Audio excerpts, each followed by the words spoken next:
everybody, and welcome along to this edition of LiR Confidential on LiRmedia.tv. And our email is info@LiRmedia.tv. And it's very seldom we have a living legend to talk to, but we have one here this morning in the presence of Tim Pat Coogan, who coincidentally doesn't need any introduction from me anyway. Good morning, Tim Pat, and it's great to see you at last. Good morning. I'm delighted to be in touch with Limerick. And seat of culture and athleticism. And that's right. That's right. Although it's like a ghost town, like many other places now. I know, but still, it just shows you with Ireland, life bubbles on despite all. Haven't you got that great hurling team there in the background? Oh, well, there's a lot of pride somewhere, you know. And they're doing very well, and a great bunch of lads, I must say, and a credit to their team and to Ireland as well. They are. They're a great advertisement for the GA. The GA it's an advertisement for itself. It's a wonderful institution, you know. Oh, it is. Yeah. Oh, it's fantastic. And of course, you wrote a book on that. You wrote a book about the GA and the War of Independence. I tell you wrote a book on nearly everything, because I mean, you were editor of the Irish Press for nearly. Write one about the end of COVID. I tell you, I'm marking the end of Trump. It's safe now to do it. I'm wearing a Trump-style hat, but that's only because he's gone. Yeah, but we were. If he was still there, I wouldn't wear it. There was a brilliant headline down here in the Clare Echo in County Clare. As you know, his business has invested in Doonbeg Golf and Country Club and the golf course. So there was a headline during the election saying, West Clare hotelier and businessman is running for the White House. Oh, Clare is itself. I thought the best GAA story I ever heard in my life was, remember the great Clare trainer, and he brought them to their success. Ger Loughnane. Ger. And they won in the teeth of adversity. I mean, it began with one of the Clare lads being sent off. He took a swing as the ball has been thrown in. He apparently took a swing at his opposite number, and fortunately he missed him. Yeah, and I think it was his own player he hit in the back with the hurl, but it broke in two halves, and he was sent off. And there, before the millions of GAA fans all over the world, the All Ireland, the unfortunate fellow is coming off holding the hurl in two sticks, looking very disconsolate as well. He might. Yeah. And anyway, it went on. The rest is history. And he fetches up anyway, Ger. He's down in Clare FM being interviewed. I know the little studio. I was in it myself. Yeah. And the radio, the guy, no, he's been very deferential to the great man, you know. But he has to be careful. He's in Clare and he has to get out of there alive, you know. That's true. Just won the All Ireland, so he better not say too much. But still, you have to make some advertence to this bizarre occurrence. So you can finally see him, and he was nearly physically reaching up to draw down the subject. And he said to Ger, well, what kind of a match was it? You didn't think it was a dirty match? Dirty, says Clare. Ger, sure, there wasn't a foul stroke in it, you know. And your man is a bit flummoxed, but he won now and he has to keep going. He says, but wasn't there a bit of wasn't there a lot of pushing? Now, I'm very glad you asked me that, says Ger. I brought up that very point, and he quoted some old fella, like we call him John Joe Mahaki from Gortnagashi in Ghana. Yeah. Now, John Joe now is a very knowledgeable man. You'd think he's been to 74 All Irelands in his time. Yes. And they put that question to him about the pushing. And says, John Joe, pushing. Sure, my God, you'd get more pushing coming down the steps after 12 o'clock mass in Gortnagashi in Ghana. That was but the old Jerry. There was no remarks about the hurling two bits before the game started. How did you, I mean, you were involved with the Irish Press for nearly 20 years, Tim Pat, right? Oh, 35 long, hard years, yeah. And tell me, that was a time, as the old saying, when you had to serve your time to be a journalist or a writer of any kind, you know? Well, in those days, the route was sort of copy boy. You made tea. And I often thought I should have stuck at it because I can still make a very good cup of tea. Fantastic. Nothing like it. And the cup that cheers but not inebriates. And I always wanted to be a journalist. It was the one subject I was any good at school. Was English and history were my two subjects. Right. And the rest was partibus infidelis, you know. Right. And I was in infidelium. I've forgotten my Latin. But I just progressed, and very opportunely, two things happened. The Evening Press was founded when I was still, well, it was announced it was coming. All right. Coming to the very end of my career in Blackrock College, I spoke at one and only debate. Somebody got sick, so I was drafted in. Right. Who was the chairman brought in to guide the debate? But Vivian de Valera, whose father and himself had both been to college there. Yeah. And anyway, Vivian was kind of impressed with me and made a mental note. And he, the next thing was one day, Doc Carroll, as we called him, he was a great old Holy Ghost father, Tridentine, completely, conservative, very learned man, specialized in French. And but he was a great historian. He taught me history, and he just happened to ask me what I wanted to do. So I told him journalism, and he said, "Oh." Anyway, on the heels of that, Doc Carroll, we called him. He was famous Father Michael O'Carroll, famous Holy Ghost father. He specialized in history and in French, and there was a great Black Rock collection with the De Valeras, and Vivian had been to school in Black Rock. And Doc rang him up and said, "I hear you're founding an evening paper here. Well, I have a lad." And he said he'd either turn out a genius or he'd break your heart. And they gave him a start. So Vivian asked who was he. "Oh, sure, I heard him speak." "Yeah, right." So he sent me, an appointment was fixed up for me. And I met, the great Douglas Gageby was the editor, would be the editor of the new paper. And so anyway, Douglas hired me, and making cups of tea and all that. I was never really a proper copy boy. I was, quote, an editorial assistant. Well, it's just very grand altogether. Oh, yeah. That meant I assisted the lowliest to the low on the subs table.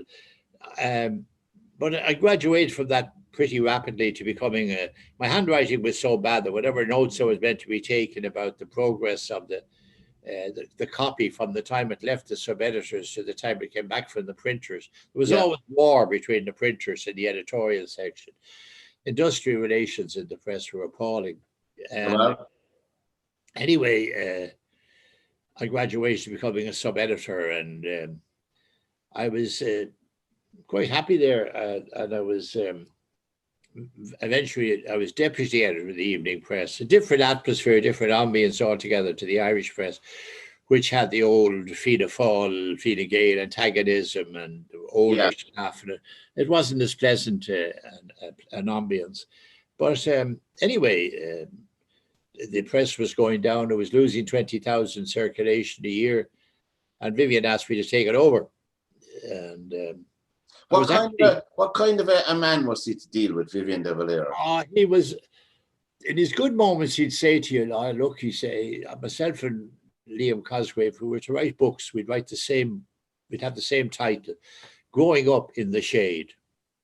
I used to have a few drinks with him, but whenever things get tetchy between us, he'd bring the war to an end by having a peace conference out in the house, just myself and Vivian and a bottle of Jameson.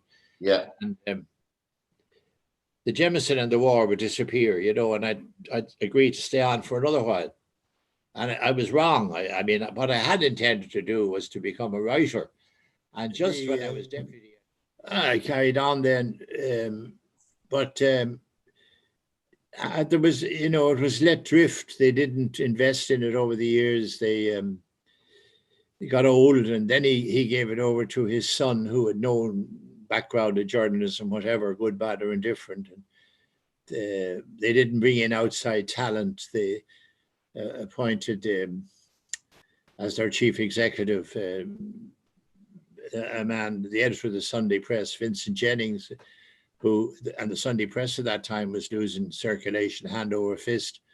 Yeah, it was.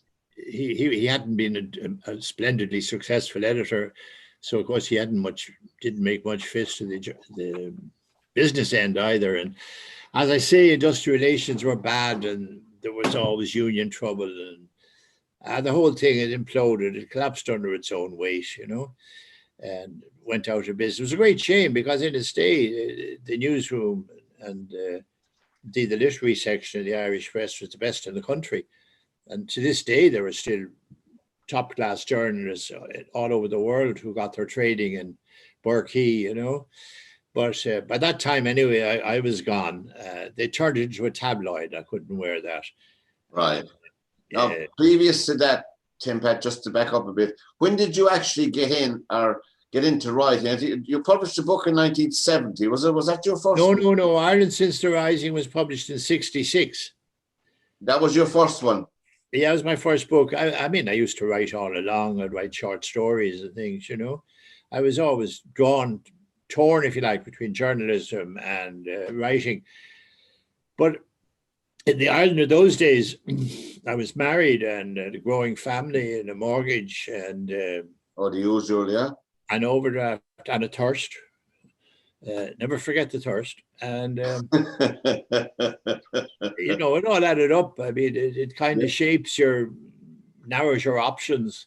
But it was almost a blessing in disguise when the final crack up and the question of the tabloid arose, because I took the copper handshake and left, Yes. Devoted myself whole time to writing, and far more fulfilling. And I got, I think, I'd written the IRA book before. It's still regarded as a definitive study of the subject. But the first book I wrote when I left the press was Michael Collins's. Again, it was Doc Carroll, the man who'd written Mount Vivian.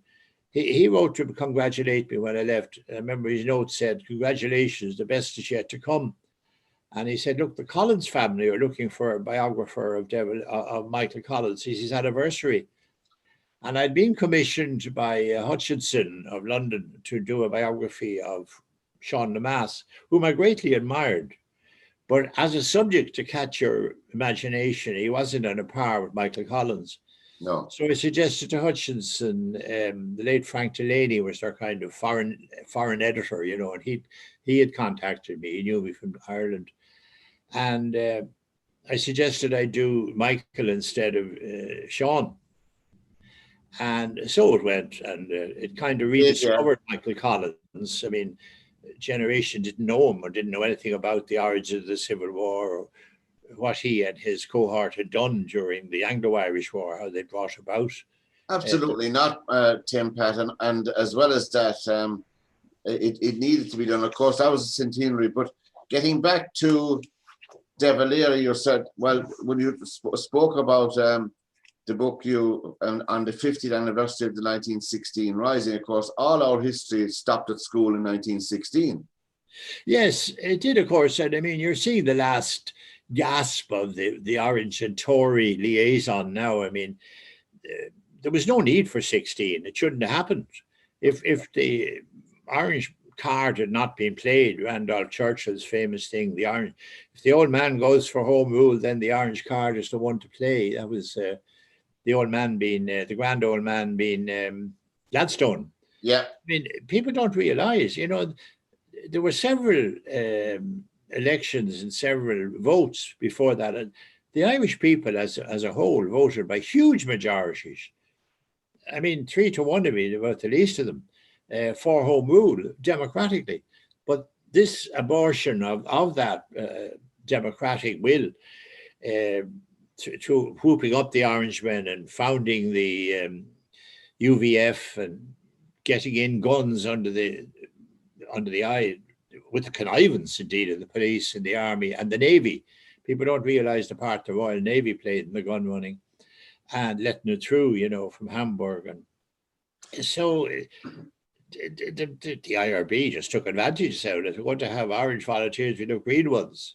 Yeah. And in fact, that was what Owen McNeill wrote in the Gaelic League paper on Clive Sullish, and the IRB they saw this article and they got in behind him. He was a respectable professor, so there was no hint of Fenianism or like IRAism today, and there was huge enthusiasm for the idea of founding a.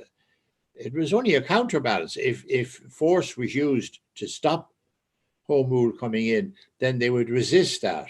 There was no intention of going on the offensive. Right. And that's how the volunteers were founded, and all sorts of people were there. The founding in the Rotunda the night it was founded, including top executives of the GAA, were on the platform. And indeed, one enthusiastic gentleman said later he urged,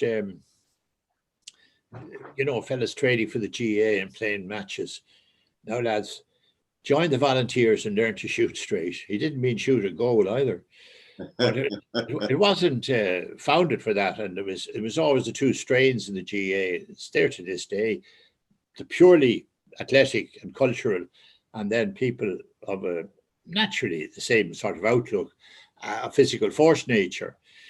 But it's tragic that, as in the country generally, both those forces have melded now into one, into a desire for peace and back in the Good Friday Agreement. And it's not alone a pity, it's criminal folly that the Tories and the Brexiteers and the Unionists are messing around the way they are, using this blunder. It was worse than a crime. It was a blunder. What the EU did there last week, threatening to upscuttle the protocol, and it gave them the opportunity. I mean, I bet you if we knew the truth of those graffiti that have appeared on the walls and the people behind it, you'd find a handful of gurriers. That's all it was. That's all they are. But they're getting behind them the way they did behind in our time. Do you remember the workers' strike? They got behind the workers who paralyzed the province. And got to go to the power station and brought down the power sharing executive. Yeah, I remember. I knew him quite well. He was a nice fellow, Roy Bradford. He was the Unionist Minister of Industry and Commerce, if I remember. But anyway, what he was the minister who walked out of the power sharing executive and brought it down. And it was most unlikely because he had all a grand accent. He came from a good part. He had a very fine house up there beyond Bangor. And he'd been to Trinity. And Maria, he was the most liberal and outgoing guy. We remained friendly all his life. But he did that. And I couldn't equate it with him and his general behavior. So one day over a drink, I said to him much later, why did you do that, Roy? You brought down the power sharing executive. He said, oh, well, he made a kind of a fist of defending it and said, well, a couple of my constituents called on me and they pointed out the ridiculous situation, the possibility of carrying this thing. It was only causing trouble and doing damage. So I took the only course open to me. And as an afterthought, I said to him, by the way, who were these two constituents, Ray? I said, well, one was the head of the UDA and the other was the head of the UVF. There you go. Those fellas were able to walk into Stormont and tell the minister, he was their MP, he was in the Sandy Row area. Yes. And he said, and telling him to get out, and out he got. I mean, could you imagine, say, the head of the official IRA and the provisional IRA walking into a minister or being let walk into a minister in the Dáil and telling them to vote against the peace or against the Northern settlement? It just wouldn't happen in our culture, No, well, you would I see this as a kind of a mini rerun of it. I know people say, I don't get hot in the collar, just leave it. Nobody wants the Unionists. Nobody trusts the DUP. Nobody likes them. They'll implode under the weight of their own iniquities. But maybe they will. I mean, the birth rate's going to solve this. I mean, my old dreams of orange and green coming together. Yeah, you're right. We'll outbreed them if we won't kill them. But that's what's going to happen. I mean, they're talking about not having a border poll at the moment. There's going to be a border poll this year, whether they like it or not. It's called the census. And you'll see now that that is provided it's allowed to take place properly, because they've always aborted figures and they've duffed the figures over the years. Right. I mean, this nonsense about the million Protestants, they're well below the million now. Now, of course, if they do something like they did with the Do you remember they set up recently the Joint Secretariat, and there was a Dublin civil servant and a Northern one. That's right. They watched the Maryfield Agreement, made sure it worked. You'd Yeah. want to have some similar thing, maybe the UN involved in the census taking to ensure that it's honest. But Yeah. even if it isn't honest, they'll still have to show the gap closing, and it's going to come as sure as you and I are talking. Well, it is now. Of course, you have a direct, what I say, through your dad, with the War of Independence. Oh yes. And your own dad fought in the War of Independence. Oh, he did, and he was involved in intelligence. What he was most involved with Kevin O'Higgins and the great civil servant who he ran the Land Commission. His name escapes me at the moment. Right. But what they were doing was, my father was, in those days, education was few and far between. There was only a handful of them, relative to the rest of the population, who had a university education. Mm. So he packed in quite a promising career. He'd won a traveling scholarship to sizarship, I think they call it in Trinity. But he went on the run with the lads, But what he mainly was engaged in was setting up the Sinn Féin courts and hollowing out British administration. There were two arms to the struggle. There was the physical force and there was the administrative. And they took away government from the British. Right. They had their own courts, and they imposed sentences. Like a fellow got sentenced for some misdemeanor, they'd stick him on a little island in the Shannon for a while. Yeah. But the Sinn Féin courts were the ones that the people gradually turned away from the castle courts and the castle unionists. Very much as you saw towards the end. I mean, people were still talking about the IRA towards the end of the Troubles as being a small, unrepresentative body of violent men. And yet, the vote for Sinn Féin was going up and going up. Until, it was, and and people were not, you'd imagine they'd listen to the like of John Hume and Seamus Mallon, and Mark Durkan, good men, all of them. But Sinn Féin were getting the votes. And if you inspected their backside, you wouldn't find one bayonet mark at any of them. They were out voluntary to do it because they were so disgusted with the British and particularly with the Unionist and the apartheid state that they were running. It wasn't an apartheid state, No, the thing with Sinn Féin now is today is, of course, they're an all-Ireland party, so they would have, whether you agree with it or not, they would have their that whole awful cliche finger on the pulse. They would have a good handle on what's happening on both sides of the border as a party. Only they are. In fact, at the moment, I would quarrel with them. I think that the Sinn Féin should be doing more active. Yeah, you're right. They're right. You would get no argument from me there. I think that the Sinn Féin, it is an all-Ireland party. Of course, the Dublin government have a responsibility. Do you remember the phrase, the second guarantor? Yes. We are the second guarantor of the North. And I think that the Orangemen should be told, look, it's all right with your temporary majority and storming to mess around with Michelle O'Neill and the crowd and the Sinn Féin crowd in the North because they have the numbers. But they have them in the South and we're watching, and we do have our access to America.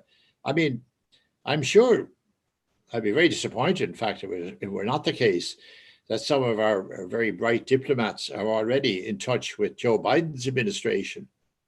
I mean, the Americans are very proud, as they should be, of the Good Friday Agreement. I mean, it was the Kennedys who brought that about. It was their influence on Bill Clinton. I mean, I know the Good Friday Agreement has 100 fathers now, and everybody's claiming the credit. They did it, but I was there, and I know, and had a peripheral part in what went on, and I saw it all. Nothing would have happened without the outside pressure, without the Americans. And there's no doubt here the United States had a major influence. Ted Kennedy was brought on board by his sister, who was the ambassador at the time, Jean Kennedy Smith.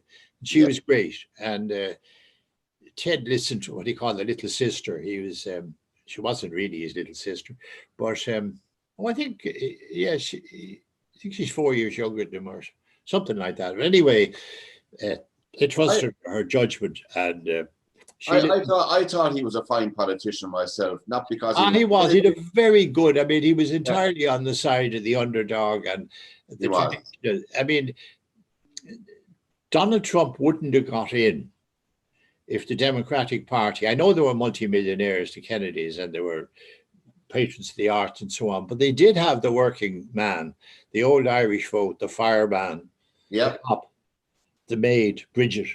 You know, that was the heartland of the party. And Hillary went away from that, or at least her mentors did. She didn't go into the Rust Belt states, which are called Rust Belt states because the old industries that used to employ these people are gone. They're gone robotic and they're in China. And she ignored them. And Trump gave the impression he was interested in these people and he got the vote. He got in with disastrous consequences. But I think that Biden is bringing the party back to its roots. He's talking about a decent wage and about getting jobs. Well, talk is cheap because Hillary Clinton, one of the reasons, in my opinion, that she didn't get elected was she was a toxic politician in America for the majority. And her record, she was a toxic politician, and her record in foreign affairs, in foreign policy at the time went to. Oh, he's a great politician. Yes, I mean, if you read some of the biographies of the time, Obama's or like our old Samantha Power, if you read her book, I mean, you see the name Joe Biden cropping up all the time. Joe is there or thereabouts all the time. I mean, he's got an unparalleled experience, and was this his third attempt to run for president? I think, was it? Oh, pardon? This was Biden's third attempt to run for president. Oh, if not more, yes. Yeah. He finished up at the bottom of the bottom in some of them, you know. He did, yeah. The great human quality in life, and particularly in politics, is durability. And it kept coming, you know. That's true, but I don't know myself from this remove how effective he's going to be as president. I don't know, because he was pretty ineffective as vice president under Obama. Well, there's a difference between taking orders from the captain of the ship and being able to plot the course yourself and that's true. And standing at the wheel. And everything he's announced, all these policies he's announcing are absolutely what mankind, and I say mankind, not just narrowly America. I mean, rejoining the Paris Accord on climate, restoring the Iranian nuclear deal, in the teeth of Israeli opposition. I mean, he's got to, if you're ever going to get peace in the Middle East, I mean, what he's done now, raiding in the Saudis in Yemen, is very important. I mean, there was just mass famine and slaughter being caused. Oh, there's friends of mine living there, believe it or not, in that country, and it's horrific what's going on. It's not being reported anymore. And the Americans were allowing it to happen. I mean, they were supplying stuff to the Saudis to do it with. And above all, they're backing the Israelis no matter what they do. I mean, the Israelis have two policies, one for Europe and one for America. The one in Europe is to invoke the Holocaust at every opportunity, and for America, it's terrorism.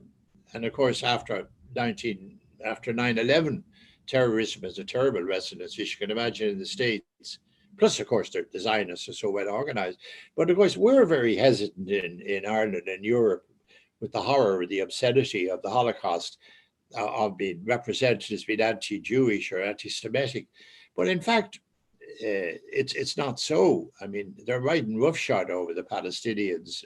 Well, Germany has sponsored 24 motions in the United Nations against the state of Israel, believe it or not, you know? Yeah, and so therefore, I mean, well, Germany is a different case in point. We'd be jumping all over the place. I mean, my opinion is that country shouldn't have been allowed to exist after the Second World War. It should have been broken up. That's my historical perspective on Germany. Well, as the thing is evolving, it's quite clear that, you know, they're engaged in a land grab. I mean, in our lifetime, the land that Jewish settlements are on has been taken off the Palestinians. And they're just like the dispossessed Irish at the time of the British, driven off the land. But you know, Tim Pat, would you not agree? Pardon? Would you not agree, Tim Pat, in all honesty, since 1948, when that whole area was divided up, right, by the white man, okay? Oh, the dividing up, I mean, Since that's the case back in 1948. the First World War. I know, but since 1948, for God's sake, the idea of a whole nation like Palestine, if you want to call them that, being the eternal victim, I think it's a bit much. When you look at the sound is going down, I can't hear you too well. What were you saying about Palestine? When you look at the evolution of and the advancement of Israel as opposed to Palestine, sure, it's like chocolate. Geez, they got the same bits of land, bits of desert divided up between them. And what did they do with it? Well, now I visited Israel, and I was there too myself. I visited the Middle East, and it's not true that the Arabs don't have horticultural knowledge and wouldn't make the desert bloom. They didn't have the money behind them that the Israelis have. They've got billions, but I mean, billions from the United Nations. As we sit here now, I mean, just because they can grow vegetables doesn't mean that they can take the land off the owners. That's true, but they've got billions and billions. What might be a sandy desert to you, your eye, you're right, might be the apple of the eye to the fellow who owned it. I mean, I was in Libya once, and I was sitting under a tree and having a picnic with my hosts, and I looked up in the tree, and there was something odd about it, you know. It was a fig tree, and it was growing lemons and oranges and figs, and I think plums. But they were so far advanced, they had grafted all those things onto the original root, and they're all growing from the one source of energy. All right. That's fairly advanced farming, you know? It is. I'd like to think of us doing that with trees, you know, where we have now lush empty fields with a few Schleswig-Holstein black and white cattle huddling in a corner. I know. I mean, they'd be far better off growing, and I don't mean those awful pine trees. If you grew proper deciduous trees, you know, that'd be worth something, like beech trees. And exactly. Obviously, the native Irish ash. True. And in Ireland, you have, I think it's shocking in Ireland, a small country like us with only 4.8 million, whatever it is, that we cannot be self-sufficient in fresh fruit and fresh vegetables. We have field after field after field all over the country with nothing in it but cattle. That's it. And only if and half of them wouldn't even have cattle because there'd be another part of the farm. Yeah. You know, they'd have them letting the grass grow or something, you know. Oh. It's a long time. I remember saying it to Charlie Haughey, you know, they describe in the UN or in UNESCO, wherever I saw the figure, that a desert is a place in which you've only got so many centiliters of water falling in a year. And below a certain, it's a desert because nothing will grow. Mm. So, you know, that's not at all the description of a desert. An Irish field is an Irish farm. Most of them are deserts because, as I say, they have the empty fields and the cattle in the corner.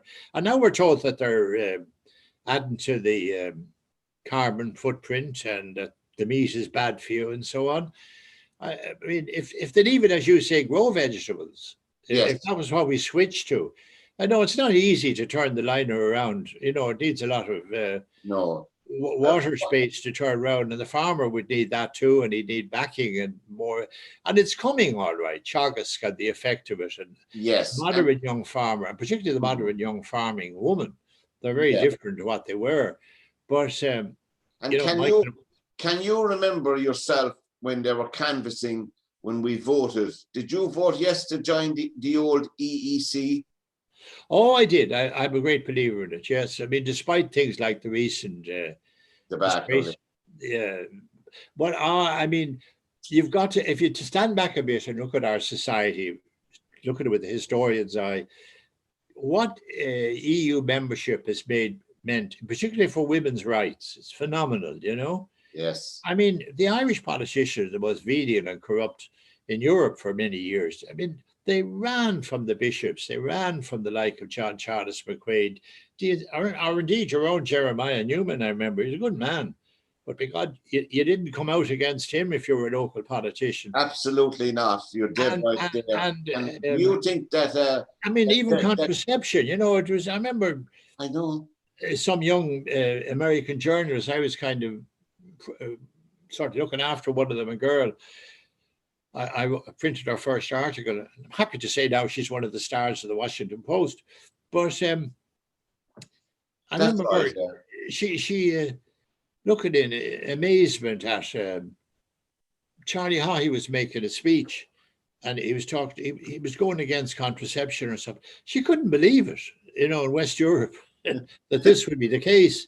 Tell me yourself, did you get a chance to meet Charlie Haughey a few times? Oh, I did. Yeah, I have to say I like Charlie, but I did say to him early on that I don't know what it was. There was some darkness in his character, or some flaw, maybe because he was a small man, or money. I think his son. He was a son-in-law. Of course, he married her. Let's face it, she's a lovely woman, but I don't think he married Sean Namasa's daughter out of love. He certainly would say to people that was a necessary step in his career. But apart from, be that as it may, and she was a lovely person, yeah, he saw the strain on a public man of not having an independent income. Right. Shane was a poor man. And I think he resolved he wasn't going to be like that. And he had a taste for the high life. Yes, absolutely. So it led him into accepting money from the like of Ben Dunn and others, and people we don't know about, Yeah, well, I mean, the country's too small for that kind of carry on. Well, of course it was, but I mean, it's still going on. I mean, I know I'm harping on a bit about it, but when you look at the carry on in the North with the corruption of cash for ash, for example. Oh, that was shocking. I mean, in no other country in Western Europe would Arlene Foster still be the Prime Minister. It's so rickety that people think it's better to have some sort of administration than none. And she's kind of supported there, even though, I mean, compared, say, to the like of Mark Durkan or Seamus Mallon, these people they're pathetic, these unionists, But there's young Paisley, who's been getting very loud recently in defence of the Brexit section. So he shouldn't be an MP at all. Yeah, not at all. I mean, he was fiddling the expenses, the most disgrace. I mean, the British threw out some of their politicians who were cut out, fiddling their expenses, but he gets returned. And also, I mean, we were talking there about Saudi and their various expeditions into Yemen. I mean, what was he getting huge sums of money from Middle Eastern interests for, and going on luxury holidays with his family? What was the quid pro quo for that? I don't know what that famous. I mean, you'd have to ask that question. But the Bible in one hand and the brown paper envelope in the other. Every administration they've had since Paisley himself was the first minister came down in a welter of corruption charges. I mean, he came down over charges about planning and the Sun and all that. Yeah. Allegation. Then we had that awful thing under Robinson of Eagle.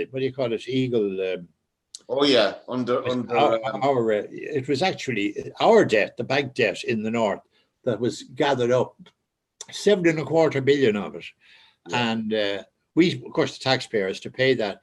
But that was sold off to a vulture fund for 1.25 billion, an American vulture fund, and the stories about how that tender was, I think it wasn't it Mick Wallace raised that in the door. Pardon?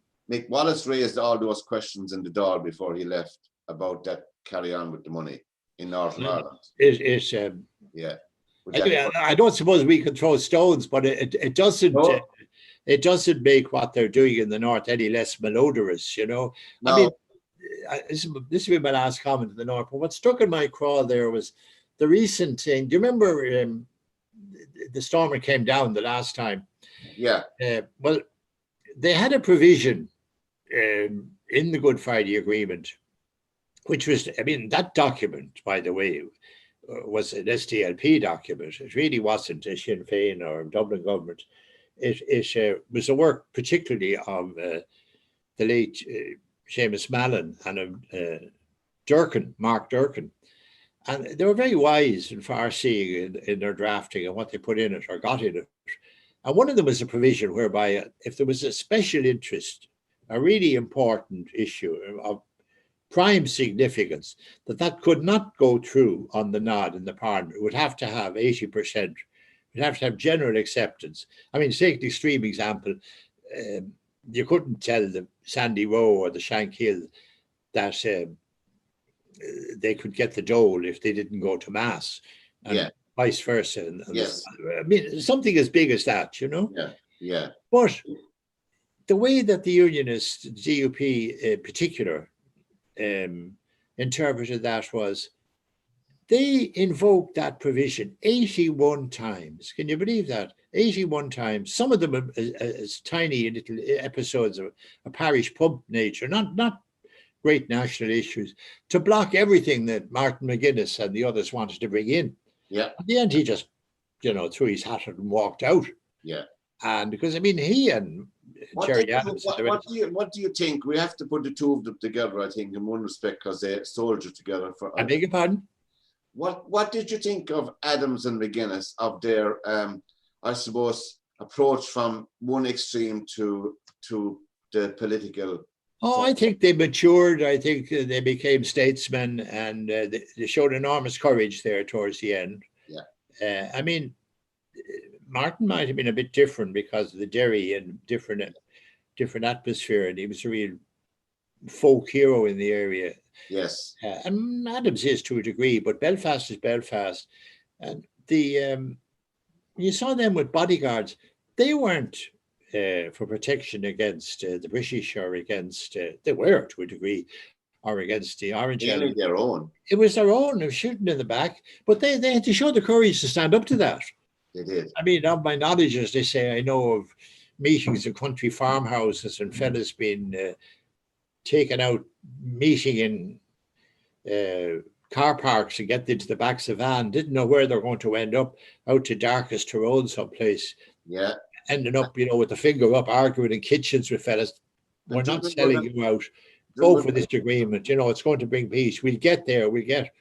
And they were beginning to listen to arguments like the demographics. Yeah, and that famous. I mean, I've always thought that was the peaceful way to go, and I got accused of being, wanting to breed them out. I don't. I think what's happening to the Protestants is a disaster, because you need, if you're going to take part in politics or debate, what you need are good opponents. You need people of your own caliber. And to have a sort of a lumpen proletariat who are nearly unemployable and who are representatives like Sammy Wilson and Pete Arley, I mean, that doesn't bode well for the future for negotiating. No, it does not. No. You want good people. I'd be optimistic about the element you see coming up in the alliance. I think that's the way. Yeah, I mean, you're right there. I agree with you. They're good people. I mean, they are Protestant Irish people, and they should be welcomed as such. And of course, it depends on their own people voting with them. But I'd say there's a light bulb going on over their heads, whereas the candle is flickering over the Unionists. That's a good way of putting it. Tim Pat Coogan is our special guest here on LiR Confidential. Tim Pat, the cynic in me would say today in the Republic that the collaboration between Fianna Fáil and Fine Gael had nothing to do with a love of politics, but rather than keep the others out. A long, long time ago, I learned that there are two sides in politics. There's an inside and an outside. And those on the outside want to be on the inside. And those on the inside do not want to be on the outside. No. Do you get my drift? I do. So what do you think politically of our present setup? It's very rickety. On one level, I actually welcome the the Fianna Fáil Fine Gael rapport. There's no business having an old Civil War split, being the real reason, for politics in this country. The main parties being divided. I think Fine Gael probably are more right wing and very bad in the housing, in particular. Not interested. Yeah, they seem to be, ideologically opposed to state building of houses. And by the way, when I'm on the housing, all parties at the moment, I think Michael Collins now, he was shot, they were coming up, this is 21, we're coming to the anniversary of the Civil War in this commemorative cycle. Now, I think, like my father, and he would have been a country man, you know, his father. But your father, like, for people who may not know, he became There was a bit of money in the family. No, my grandfather enthusiastically set about drinking it all. But, but your father himself became the first deputy commissioner of the Garda Síochána. Oh, he was a Fine Gael. And Fine Gael TD. He was, yeah. He had a, what do you call him? Willie Cosgrave, WT, Liam Cosgrave's father, had a great regard for him. And he was after the war was over, the Civil War was over, during the Civil War, Willie Cosgrave sent for him. I think my father would have liked to go to the law and, you know, develop his degrees and so on. But, Willie said, look, Ned, you know, we said the first guards collapsed and they had to go and reorganize them. And under assault from it wasn't just incompetent, assault from the IRA and De Valera's side. But he said, we're setting up the guards again. And we have to put Owen in charge, Owen O'Duffy. He said, but you know, Owen really wants the army. He wants to be chief of staff of the army, but he's a wild man. We can't let him do that. So we're going to have to put him in the guards. When you go over and mind him, you'll be the deputy. So, my father, I have his picture here, sitting at the desk somewhere. He was 24 and he became deputy commissioner of the guards. Jesus, very young. I think that the establishment of the guards is something that is not properly recognized in this country and given credit for. They set up an unarmed police force in the middle of a civil war. Which was so incredible. Yeah, with the history of the RIC. And I mean, it's only in recent years you hear the station being referred to. It was the barracks because, you know, there were fortified barracks against the people they were policing, you know. They were part of keeping them down. And they changed that around and they made it an unarmed, acceptable force. And I think the young guards should remember that they've something to live up to and be proud of, you know. And would you think now today in the Gardaí, it's come to full circle with an RIC man in charge? So, what do you say about the RIC?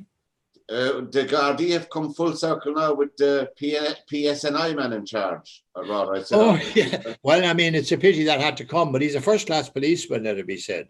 Yeah. He seems to be doing a good job there and smarting them up.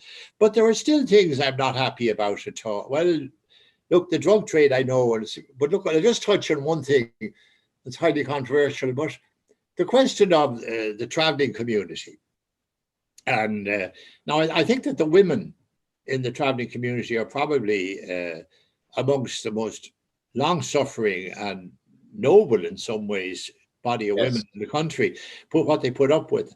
And what they want is what women want anywhere. They want a house, family, stability, decency, you know, and settlement, bring their children up to get their, you know, to be a commonplace, not to be a remarkable thing when you see a traveller child in a university. And they're only girls when you do see them. I'm not saying only in any pejorative way, but the men don't. I mean, the trouble with the community is this macho culture that you're a man at 15 and the sport is not rugby or Gaelic, it's bare knuckle fighting. That's right, still going on. And they have them out of school as soon as they can. I mean, men don't sit in classrooms, you know, that kind of nonsense. And the result is that they don't have skills to integrate in a proper society, so they're drifting to the drugs. Now, I don't have to tell you about my Ross. No. And the McCarthy Dundon gang and all the rest. But what happened? They were just drifted down the road to a place called Rathkeil in the pleasant Limerick countryside. And there you have things like a £50 million scam, ivory poaching. They ran that from there. There are a number of them now doing time in England. They call them the Rathkeil Rovers gang. They're now issuing fake certs for COVID so that people get on planes and travel. And it's going on uninterruptedly. And it's not a joke. Did you see recently also, last year, the FBI sent over a special airplane. It cost £350,000 to hire the jet. And they flew over especially that plane, to take back somebody they wanted who was down in Rathkeale. And it took 20 guards to go into Rathkeale to get him out. I know. They weren't fisticuffs because they had the overpowering force. Yeah. But when did you see 20 guards? You wouldn't see 20 guards in a month in Ireland, in Dublin. And I mean, yet that's tolerated. You know, it's time we stood up to that and said prejudice and discrimination is all wrong. But it's also wrong to society to continually extend its backside to be kicked, you know. When you wrote your book on De Valera, particularly, right? Yeah. You got what's the word I'm looking for? You got a bit of stick in the general media, so to speak. Oh, and the established established historians don't like the interloper coming in, and the other thing is anyway. Are there the two protectionists? If you're pointing out that the emperor is no close to an electorate, a lot of whom have got patronage from Fianna Fáil, the party he founded, and have an allegiance to it, would that be it? You're bound to get fallout. I mean, I just take that in my stride, you know. Are they too precious about? Are historians too? I beg your pardon? Are historians in general too precious about their own self-importance? Oh, absolutely, absolutely. As a class, Irish historians are very poor. Yeah. Yeah, I mean, you've got a fine one down there, for example, Garrod O'Toohig, but there's only a few Garrods, you know. You'd admire Garrod O'Toohig anyway. Oh, I would. I'd admire Garrod, a very intelligent man, and, you know, and he'd be good for his students, that kind of thing. And do you think that De Valera and his party and that were, I suppose they were responsible in the fact that they were in power most of the time in holding back this country socially and every other way, and culturally as well? Too much? No doubt about it. Christ and Caesar are hand in glove under De Valera. His constitution from 37 on, or from the time he got in was 32, but 37 was the constitution. Yeah. Up to 48 when he went out. That's 16 years in power. And also with the emergency, we were completely outside all main European thinking. And as I say, it was when we joined the EEC and we got new, new current stirring, that you got things like contraception and divorce could be made possible, and women getting control of their own bodies. And I mean, to have the idea now, when you or I were young men, that you'd have divorce in the country, or a gay Taoiseach, or that we would, you know, speak out as they do speak out, the young people, be unthinkable. But of course, also the investment, once we started going more and more, coming away from the isolationism of the 40s and early 50s, and we were getting international funds like improving the educational system. I mean, education is the bread of the future, and the improvement of the educational system has transformed the country, made it light years ahead of what it was. Right. And I mean, you know yourself with travel, presumably like my own family or your friends. Yes. How many of us know kids in Australia or Dubai or New York or Toronto? They're all over the world. Yes. And they're not in miserable backstreet jobs, you know, they're out there in commanding positions and well earning. And it's not for nothing we're bringing in. I know that the very strange devices we're wearing over our taxation system for the benefit of the multinationals helps to bring them in, but it's also the education system. Yes. You have a highly educated workforce here to draw on. And Tim Pat, the tragedy is, of course, that the first whiff of recessionary grape shot, and they could all be gone back to wherever they come from, America or wherever. But for the moment, anyway, our education system is playing its part in. I mean, the fact we can look forward. I know it won't be easy; it's going to be tough, but I would still be confident we're going to come out of the pandemic and we'll pay off our debts, and we'll get back to prosperity, and that's solely and wholly on the back of education. And how do you... Going back to my point about the travellers, you see the hopelessness of getting their menfolk integrated in the society when they don't have the education. Yeah. It's you know, and when their folk heroes are on the borders of criminality, if not over it. Yeah, I mean, it's a vicious I do have, and I mean education, I do create to draw out. It doesn't mean just academic education.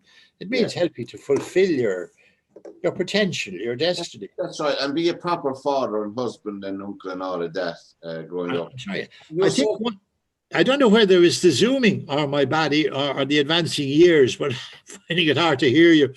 okay. What I was going to ask you is today yourself. Are you generally an optimistic? Are you content or happy yourself now today? Yeah, I am. I mean, obviously, it's come through. We're coming to a bad time, but I must say now, I up to the. I mean, you could always be killed with the last shots of the war, but Yeah. I've come this far in the pandemic, fairly in a fair state of equilibrium, largely due to my family. I mean, Yeah. I have grandchildren or children. They ring me every day. We constituted a pod at the start of it, and I have a fair size. Oh, not a big garden, but a bit there in the front. And, you know, we were able to maintain social distancing and maintain contact out in the air. Yeah. So I got through a lot of the pandemic and the close down much easier than other people did, you know. Can I just ask you before we wind up, because we'll have to do another session if you're amenable to it anyway. Of course. Always glad to talk to a Limerick man. But I'm a cockman living in Limerick. Your cover is blown. Yeah. Hence the picture behind me. But no, when you go in and you think there's no one listening to you, the door is shut.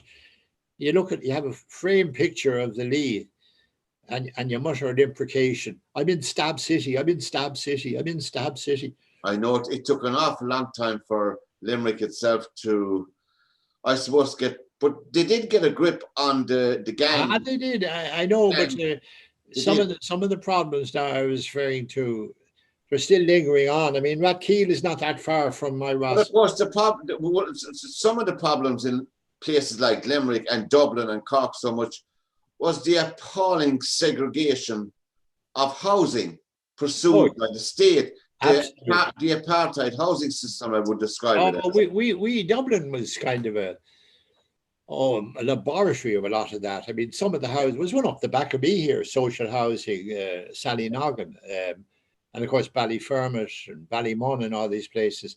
Yeah. I mean, there was no point in people applying for jobs for those days. And yet they're the best of people, and they've settled down enormously. I know where there's unemployment and large youth population, coming back to education, there's going to be crime, and there's no two ways about it. There's going to be drugs.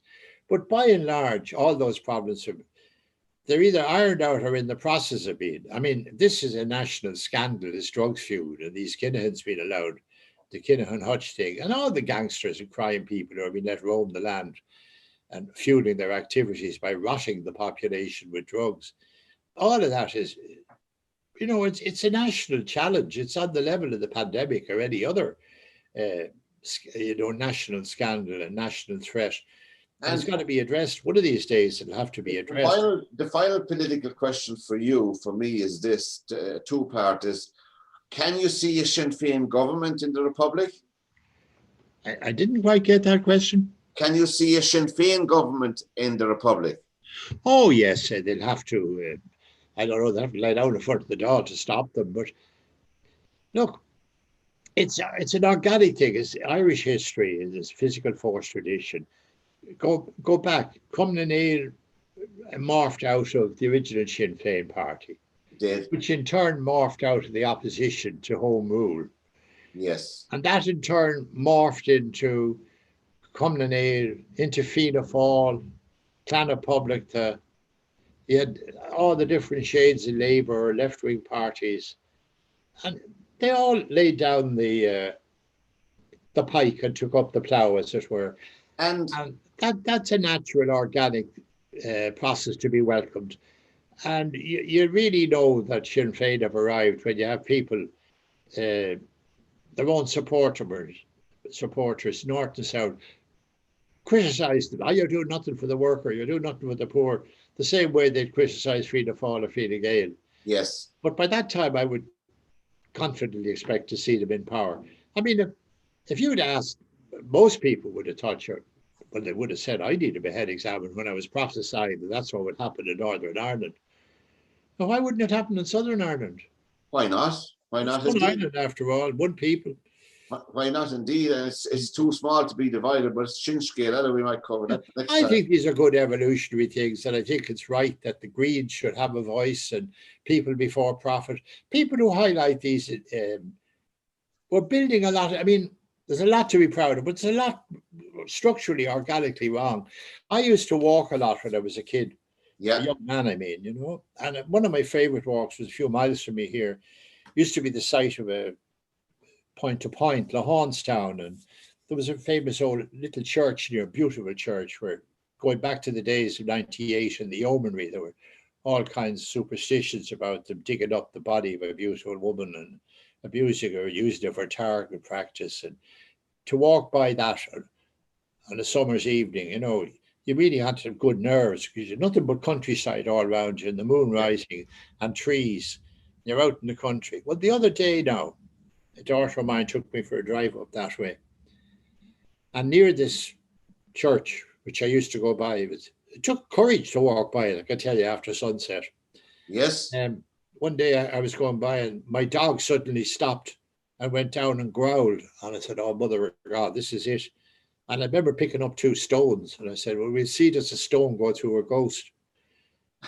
And the next thing was there's a meow. And the dog shot out after a cat. That was the ghost. But anyway, it was out. The point of the story is an isolated rural area. Yeah. Well, the other day I was looking at it.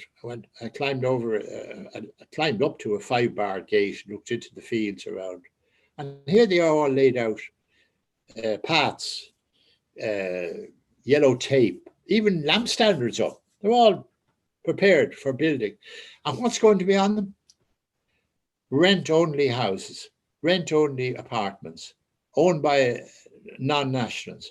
The land of Ireland for the people of Ireland being given away, and the people will not have a home at the end of it that they can call funds, yeah. Now, that is a very dangerous, bad development in our society. But that is the policy. Along with the crime, those kind of things. You can't have any sort of easy, laugh them off solutions to them, you know? No, Tim Pat, they're the policies pursued by the present government. Well, that's why you need your left-wing elements, people before profit, and you need. I know. Yeah.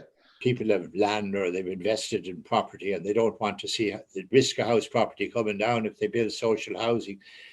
That's no reason for denying people homes. And it's no reason for taking the land of Ireland, giving it over to another country investor, and never a hope of the Irish person who buys it or whoever gets in there ever owning it. I know. They tell you, well, in Europe, they don't have, nobody expects to own their home. They're in flats and all that. That's all very well for Europe. Let them have that. They had wars and rumors of wars. We had a different background. And a man's right to his home. Pull the door after you. Have you approached the idea of your memoir of your life and times? Well, I did one. I'd like to come back. I've had a bit of problem recently with my eyes, and I haven't sorted. But I have felt, I suppose it's the approach of Michael Collins's, well, this general anniversary year, I've been thinking over, you know, what were these people like my father and people like them? You know, if you were to ask them, what were you fighting for, you know? I know. Certainly wouldn't have been climbing a 5-bar gate and seeing the whole thing mapped out for a foreign investor. Absolutely not. You know, a quote, pension fund, you know? I know. Tim Pat has been an absolute pleasure here on LiR Media to talk to you. Thank you very much. And I really appreciate your time. I know how precious it is in this day and age. And it would have been all the better if we could have physically done it. But these are the conditions we're under at the moment, you know. And to be great to have you back for a part 2 sometime. Of course. We'll come out of this as we came out of worst. Look, the country will get out of the famine will come out of anything. The motto has to be, keep on keeping on. Exactly. And on that note, thank you once again from this edition of LiR Confidential on LiR Media, for myself, Pat Barry, and our special guest, Tim Pat Coogan. Until we meet again, Tim Pat, goodbye and God bless. God bless. And just be careful, don't come up against Kilkenny in the hurling. Take care. Take care. God bless now. Bye bye. Good health to you.